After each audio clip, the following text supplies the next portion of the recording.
Welcome students. तो हमने इससे पहले जो पढ़ा था द्विध्रुव के बारे में पढ़ा था कि द्विध्रुव क्या था कि एक माइनस चार्ज था, एक प्लस चार्ज था, समान परमाणु के थे, विपरीत प्रकृति के थे। समान परमाणु और विपरीत प्रकृति के दो आवेश जो स्मॉल डी दूरी पर रखे हुए हैं, तो Q इंटू डी को हम क्या बोल रहे थे वहां पर, डाइपोल मूवमेंट। द्विध्रुव आघूर्ण कितना होगा वो D Q into D vector, ठीक है। और इसकी जो डायरेक्शन होगी वो माइनस से प्लस की ओर होगी, बाहर इधर की ओर, ठीक है। इसकी वजह से हमने जो विभव v या फाई किससे भी रिप्रेजेंट कर सकते हो वो निकाला था हमने, kp cos theta upon R square, kp cos theta upon R square. कुछ इस तरह से हम चित्र बना रहे थे कि यहाँ पर माइनस क्यू चार्ज था, यहाँ प्लस क्यू चार्ज था, यहाँ पर इसका केंद्र था मिड पॉइंट, और इससे हम यहाँ पर एक पॉइंट ले रहे थे p r कोमा थीटा, यहाँ पर r तो इसकी डिस्टेंस थी और इसके साथ जो बनाया गया एंगल था वो कितना था, थीटा। तब r कोमा थीटा यदि ये स्थिति दी हुई है तो उसके अकॉर्डिंग हम क्या निकाल सकते हैं, विभव। अब इस फॉर्मूले का यूज करते हुए विभव का हमें निकालना है विद्युत क्षेत्र की तीव्रता, यानी कि क्या निकालनी है, इलेक्ट्रिक फील्ड निकालना है। तो हेडिंग डालें द्विध्रुव के कारण विद्युत क्षेत्र की तीव्रता, द्विध्रुव के कारण विद्युत क्षेत्र की तीव्रता। और इस चित्र को बनाए इधर कि एक जेड डायरेक्शन ले ली हमने, ये यहाँ पर इसका मिड पॉइंट O हो गया, ये वाली एक्सिस मान ली हमने एक्स एक्सिस, यहाँ पर माइनस क्यू चार्ज है, यहाँ पर प्लस क्यू चार्ज है इस तरह से, और यहाँ पर कोई पॉइंट है P, ठीक है। इस तरह से x, z इसके कार्तीय निर्देश तंत्र में होंगे कोऑर्डिनेट, और यदि ध्रुवीय में हम बात करें तो r, थीटा, यहाँ पर r तो ये डिस्टेंस हो जाएगी और थीटा ये वाली हो जाएगी। इस तरह से x z समतल में लिया है, z दिशा के अकॉर्डिंग हमने किसको ले लिया है, यहाँ पर द्विध्रुव को, यहाँ से यहाँ तक की जो दूरी है वो कितनी है, स्मॉल d। इस तरह से हमने इसको ले लिया, और इसका जो मिड पॉइंट है द्विध्रुव का वो O है, उसकी P से जो दूरी है स्मॉल r है, और z अक्ष के साथ बनाया गया एंगल है वो कितना है, थीटा है। इस तरह से इस चित्र को बनाया। इस चित्र का यूज करते हुए यहाँ पर कार्तीय रूप में है xz और ध्रुवीय में है r, थीटा। तो इनका हम यूटिलाइज करते हुए क्या निकालेंगे, यहाँ पर इलेक्ट्रिक फील्ड। शायद आपने ये फॉर्मूला पढ़ा हो इलेक्ट्रिक फील्ड का, एक बार इधर देखो कि kp upon R cube 3 cos square theta plus 1, 3 cos square theta plus 1, ये वाला हमें फॉर्मूला यहाँ पर ड्राइव करके लाना है। किसका यूज करते हुए, इस विभव के फॉर्मूले का यूज करते हुए। विभव कितना होता है, kp cos theta, p small बनाना, अपॉन आर स्क्वायर, या फाई से भी रिप्रेजेंट कर सकते हैं। और इलेक्ट्रिक फील्ड हम इसका यूज करते हुए निकाल सकते हैं क्या, बिल्कुल निकाल सकते हैं, क्योंकि हम जानते हैं इलेक्ट्रिक फील्ड इक्वल टू होता है माइनस की ग्रेडियंट फाई। इलेक्ट्रिक फील्ड कितना होता है, माइनस की ग्रेडियंट फाई। मतलब क्या रहा इस चीज से कि हमें अगर फाई की वैल्यू पता है हम उसका ग्रेडियंट निकालें, लेकिन हमारे पास एक दिक्कत है। क्या दिक्कत है कि जो ग्रेडियंट है हम कैसे लिखते हैं इसको, i del upon del x plus j cap del upon del pi plus k cap del upon del z, और इस पर फाई ऑपरेट होगा, ये फाई ऑपरेट होगा, इस तरह से बनेगा। तो फाई किसका फलन होना चाहिए, एक्स बाई जेड, इन तीनों का फलन होना चाहिए, जबकि वास्तव में जो विभव हमें दे रखा है वो किसका फलन दे रखा है, r, थीटा का फलन हमें दिया हुआ है। तो सबसे पहले हमारा काम रहेगा कि इसको किस में चेंज करें, हम किस में चेंज करें, इसको कार्तीय में चेंज करेंगे, ध्रुवीय से कार्तीय में चेंज करेंगे, और उसका यूटिलाइज करते हुए हम क्या निकालेंगे वहां पर, इलेक्ट्रिक फील्ड। तो पहले चित्र को बनाए हेडिंग डालते हुए, फिर आगे देखते हैं इसको।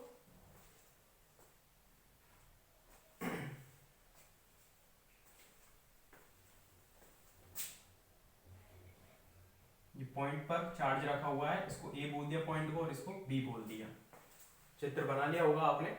तो इधर देखो, यदि हम R का इधर घटक तोड़े तो वो कितना होगा, इधर वाला घटक r cos थीटा, और इधर वाला घटक कौन सा होगा, r sin थीटा। इस तरह से यहां तक का ये वाला घटक कितना होगा, r sin थीटा, और इसी तरह से यहां तक का जो ये कंपोनेंट्स होगा ये वाला, ये कितना हो जाएगा, r cos थीटा, ठीक है। अब इधर देखो, चूंकि जो द्विध्रुव है उसके कारण अगर हम बिंदु P पर विभव निकालें, बिंदु P पर विभव, अभी लिखे नहीं, चित्र को बनाने के बाद इधर देखें, बिंदु P पर विभव, विभव कितना होता है, phi equal to kp cos theta upon R square. ठीक है, ये हो जाएगा। अब यहां पर हम अगर चित्र से अगर हम बात करें तो चित्र से x इक्वल टू कितना आया, x की दिशा में जो घटक आया है r sin थीटा आया है। ठीक है, और z इक्वल टू कितना आया, r cos theta, r cos theta. और यदि हम इन दोनों को कंपेयर करके यहां से निकालें या दोनों को वर्ग करके जोड़ें तो x square plus Z square ये कितना आ जाएगा, r square sine square theta plus r square cos square theta. तो are square sine square theta plus cos square theta कितना हो जाएगा, 1 हो जाएगा। तो यहाँ से आर स्क्वायर हमने ये निकाल दिया, या ये भी लिख सकते हैं कि आर इक्वल टू कितना हो जाएगा, X square plus Z square, ये हो जाएगा। तो यहाँ से हम आर को तो किस पे चेंज कर सकते हैं, इस पूरे को हमें एक्स और जेड के फलन के रूप में चेंज करना है, क्योंकि आगे जो हम ग्रेडियंट फाइंड करेंगे तो उसके लिए हमें एक्स और जेड में चाहिए। ठीक है, अब X equal to R sine theta है और Z equal to R cos theta है। तो यहाँ से अगर हम कॉस थीटा निकालें, क्योंकि कॉस आर का मान तो एक्स और जेड के रूप में यहाँ से रख देंगे, कॉस थीटा की वैल्यू और चाहिए, तो कॉस थीटा इक्वल टू कितना होगा, Z by R. Cos theta equal to Z by R, और जेड अपॉन आर की वैल्यू कितनी हो जाएगी, X square plus Z square. तो इनको बोल दिया हमने इक्वेशन 1, इसको बोल दिया 2, इसको बोल दिया 3, इस तरह से आगे लिख देना। तब ये अभी इसको 4 और इसको बोल दिया हमने 5। अतः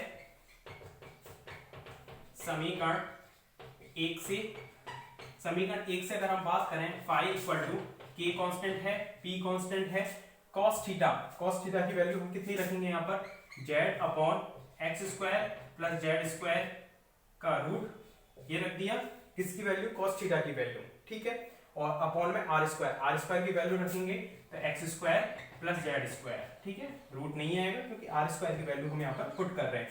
तो इसको हम कितना लिख देंगे, के पी जेड अपॉन में 1/2 और 1 कितनी हो जाएगी, 3/2। तो x square plus Z square की पावर में कितना हो जाएगा, 3/2। जेड इसमें बाई कहां पर है, इस वाले में है। ठीक है, इस तरह से। तो एक्स और जेड तल में ही हमने किसको लिया है, इस द्विध्रुव को। 5 इक्वल टू ये आ गया 6। ठीक है, अब हमें करना क्या है, ये किस किस के फलन के रूप में आ गया, यहाँ पर ये ध्रुवीय रूप में था r, थीटा के रूप में, यहाँ x, y, z के फलन के रूप में लिया है, मतलब कार्तीय रूप में लिया है। ऐसे लिख सकते हैं, यहाँ पर ये किस में है, ध्रुवीय रूप में। इसको हम किस में लिया है, यहाँ पर कार्तीय रूप में। और क्यों किया हमने कार्तीय रूप में चेंज, चूंकि we know that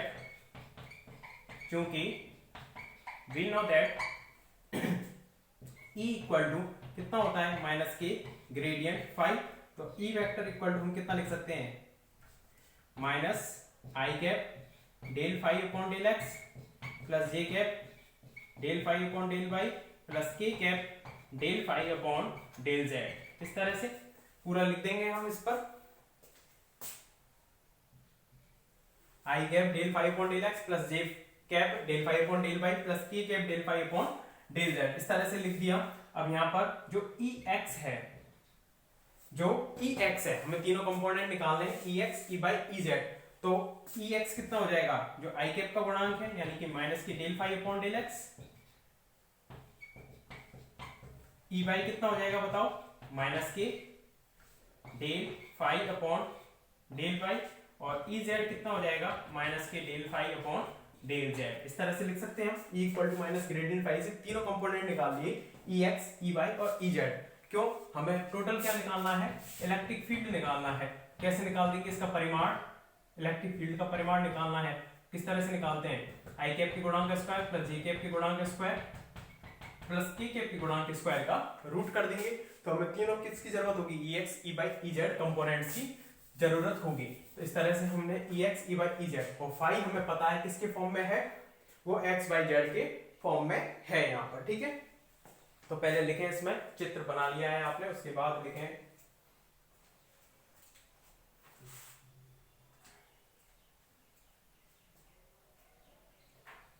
माना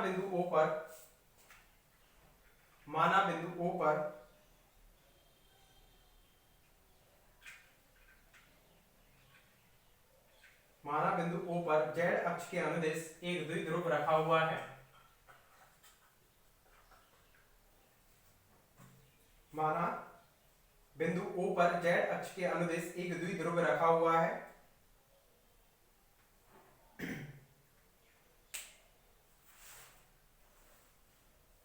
एक द्विध्रुव रखा हुआ है। द्विध्रुव के केंद्र से थीटा कोण बनाते हुए द्विध्रुव के केंद्र से थीटा कोण बनाते हुए स्मॉल r दूरी पर स्थित एक बिंदु P है। थीटा कोण बनाते हुए स्मॉल r दूरी पर एक बिंदु P है।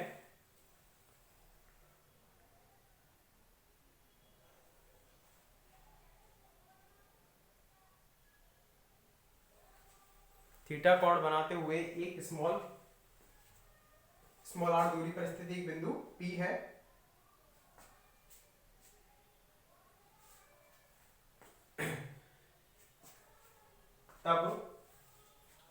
तब बिंदु P पर विभव का मान निम्न होगा।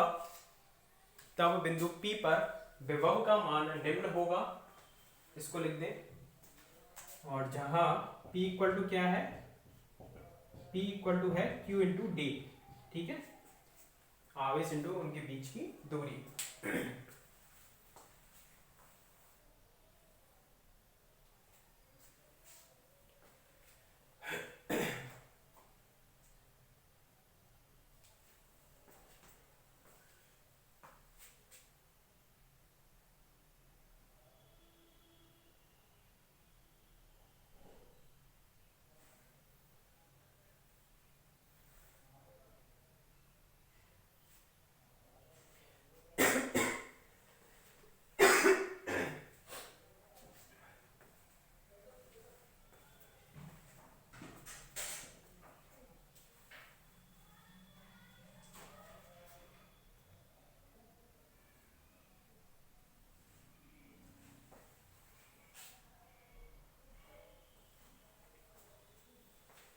इस तरह से फाइव इक्वल टू इसको लिख दो और पूरा लिख दो यहाँ पर समीकरण 6, और इधर का भी लिख देना इसको, और इनको डाल देना समीकरण 7, इसको 8 और इसको 9।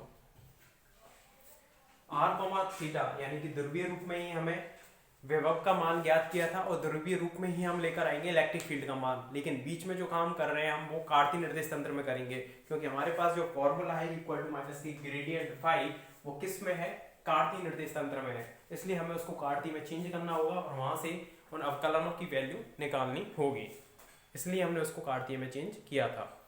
कंप्लीट लिखते हैं समीकरण नंबर 9 तक।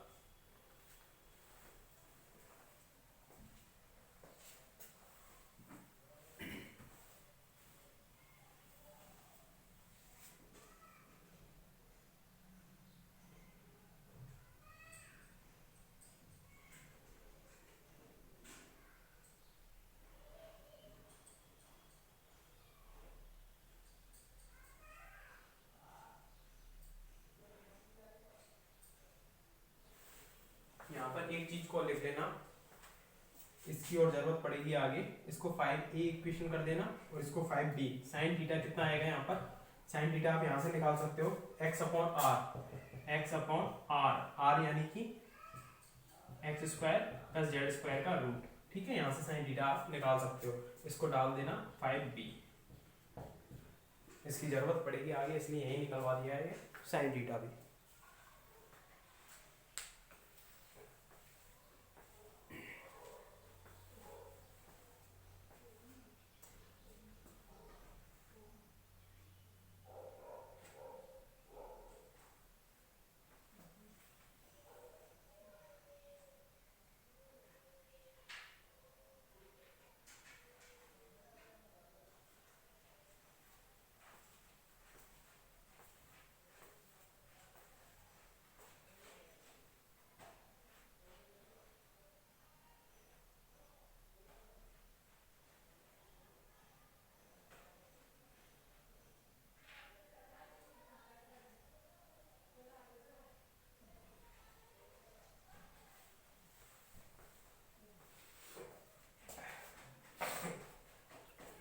यहाँ तक लिख लिया होगा आपने।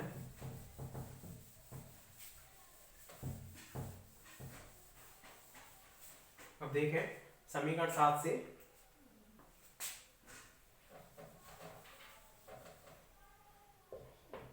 समीकरण 7 से अगर हम देखें तो ई एक्स इक्वल टू माइनस के डेल अपॉन डेल एक्स, और फाई की वैल्यू कितनी आई हमारे पास, के पी जेड अपॉन में x square plus Z square की पावर में 3/2, ये आई वैल्यू हमारे पास, ये आई फाई की वैल्यू हमने इसमें पुट कर दी। अब इसका हमें आंशिक अवकलन करना है एक्स के सापेक्ष, तो एक्स के सापेक्ष जब करोगे तो जेड कांस्टेंट रहेगा, तो यहाँ पर के पी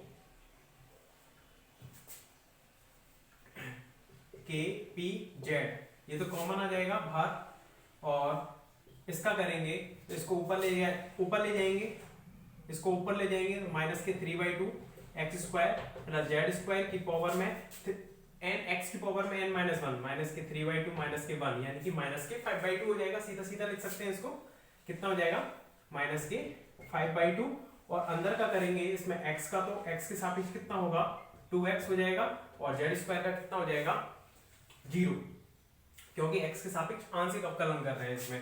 तो इसको अगर हम लिखेंगे तो माइनस माइनस तो ये तो प्लस हो जाएगा, के पी जेड, ठीक है, 2 से 2 गया 3 आ जाएगा, x आ जाएगा, और X square plus Z square की पावर में कितना आ जाएगा 5/2। इस तरह से लिख सकते हैं इसको। ये कौन सा आ गया कंपोनेंट, ई एक्स कंपोनेंट आ गया। लेकिन हमें जो लास्ट में फॉर्मूला निकालना है वो किस में निकालना है, ध्रुवीय में। ध्रुवीय में निकालने के लिए जेड अपॉन इसकी वैल्यू, एक्स अपॉन इसकी वैल्यू, सभी वैल्यूज हमने पुट करनी है। तो 3kp जेड की वैल्यू यहां से अगर आप पुट करें तो कितनी आएगी, cos थीटा इनटू में ये आएगा, और फिर x की वैल्यू आप पुट करोगे तो sin theta, cos theta sin theta, और नीचे वाले दोनों मल्टीप्लाई में होकर आएंगे तो कितना हो जाएगा X square plus Z square, half half 1 हो जाएगा दोनों का।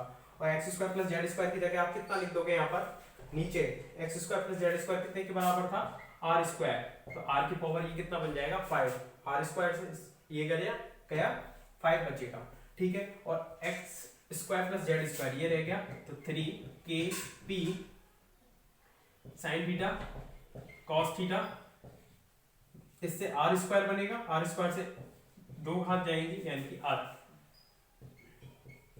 आर क्यूब बनेगा इससे, ठीक है।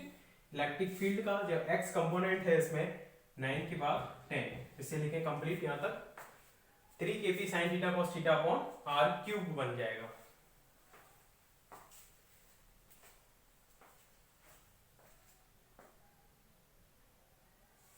करें इसको यहाँ तक,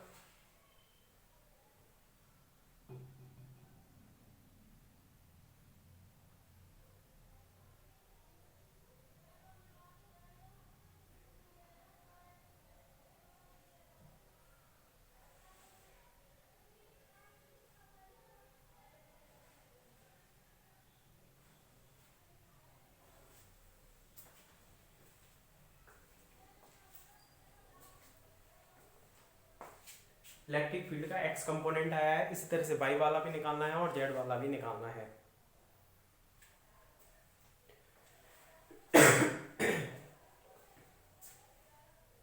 चित्र को रहने देते हैं अभी।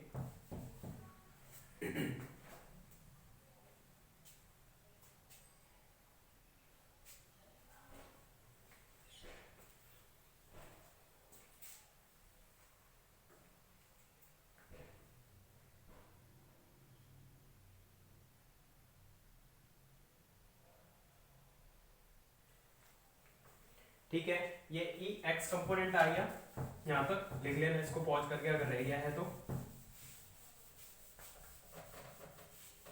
समीकरण 8 से अगर हम बात करें तो समीकरण 8 से बात करेंगे, इलेक्ट्रिक फील्ड का बाई कंपोनेंट माइनस के डेल अपॉन डेल बाई ये आ जाएगा, और यहाँ पर बाई इसकी वैल्यू रख देंगे के P Z upon x square plus Z square की पावर में कितना हो जाएगा 3/2, ये हो जाएगा।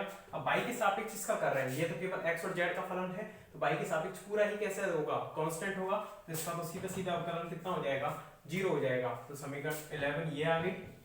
समीकरण 12 बनानी है किससे, समीकरण 9 से यूज करते हुए। समीकरण 9 से जो ई जेड कंपोनेंट है वो कितना है हमारे पास माइनस के डेल अपॉन डेल जेड, और इसकी वैल्यू को दोबारा रखेंगे के P Z upon x square plus Z square की पावर में कितना आएगा 3/2। ठीक है, इसका अगर हमें डेरिवेटिव करना है तो वो कितना आएगा, तो देखते हैं इसको। इसका करोगे आप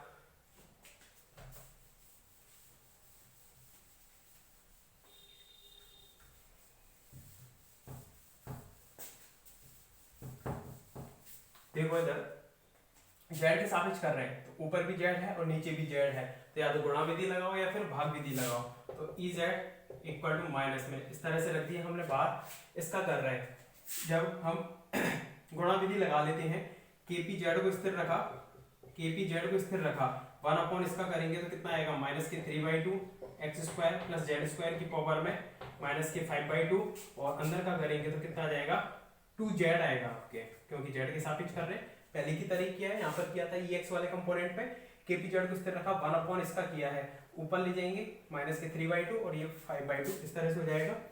प्लस में गुणा विधि लगा रहे हैं तो प्लस आ जाएगा। अब की किसको स्थिर रखेंगे, अब की स्थिर रखा, केपी तो कांस्टेंट है, अपॉन में x square plus Z square की पावर में 3/2 को स्थिर रखा, और जेड का कितना हो जाएगा, 1 हो जाएगा। अब इसको थोड़ा और सॉल्व कर लेते हैं। माइनस अपनी जगह है, केपी अपनी जगह है, बाहर ले लिया, 2 से 2 गया, 3z माइनस में आएगा, माइनस के 3z, और अपॉन में हो जाएगा X square plus Z square की पावर में कितना, 5/2। ठीक है, 2 से 2 गया, माइनस के 3z स्क्वायर होगा ये। ठीक है, ये जेड और ये जेड, तो माइनस के 3z स्क्वायर, केपी बाहर ले लिया, केपी यहाँ से भी बाहर लिया है हमने, तो 1 में कितना हो जाएगा, X square plus Z square की पावर में कितना हो जाएगा, 3/2। और थोड़ा सॉल्व करते हैं इसको। माइनस के केपी स्थिर रखा हमने, एलसीएम ले लिया यहाँ पर, x square plus Z square की पावर में कितना, 5/2, तो यहाँ पर तो माइनस के 3z स्क्वायर बचेगा, और प्लस में एक घात अधिक है ये, +1 करेंगे तभी तो 5/2 आता है, तो उसका ऊपर हो जाएगा X square plus Z square इस तरह से। ठीक है, यहाँ पर, और इसको माइनस के केपी ये होगा, और यहाँ पर कितना बचेगा, एक्स स्क्वायर बचेगा, माइनस के 2z स्क्वायर, अपॉन में कितना हो जाएगा, X square plus Z square की पावर में 5/2। यहाँ तक कंप्लीट करें इसको। ई जेड कंपोनेंट चल रहा है, केवल डेरिवेटिव किया है गुणा विधि लगाते हुए, करें इसको यहाँ तक कंप्लीट।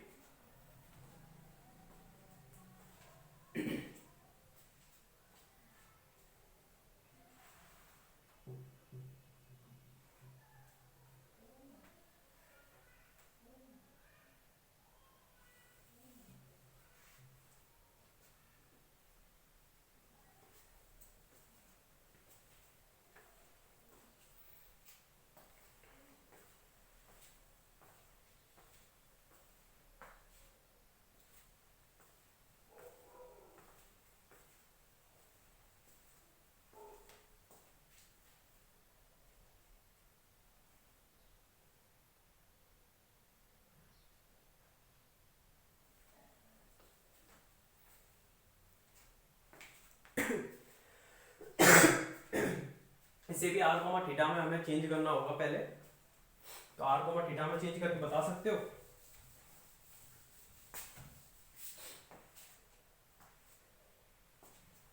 कंप्लीट करो पहले यहां तक इसको।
इसमें आगे देखें तो चूंकि cos थीटा कितने के बराबर था हमारा, z अपॉन ये था x square plus Z square, इसको हम लिख सकते हैं z इक्वल टू कितना r cos थीटा, या सीधा सीधा लिख दो चूंकि x इक्वल टू तो कितना था r sin थीटा और z इक्वल टू कितना था r cos theta, z equal to r cos theta, उनका यूज करते हैं और X square plus Z square कितना था इक्वल टू आर स्क्वायर, तो इसको आर कोमा थीटा के फॉर्म में चेंज करना है, इसलिए E Z component equal to कितना हो जाएगा माइनस अपनी जगह है के पी और एक्स स्क्वायर, तो are square sine square theta minus में कितना हो जाएगा 2 जेड स्क्वायर यानी कि R square cos square theta और अपॉन में कितना हो जाएगा X square plus Z square यानी कि आर स्क्वायर, तो आर की पावर कितनी बनेगी 5, तो ई कंपोनेंट आ जाएगा जेड कितना आर स्क्वायर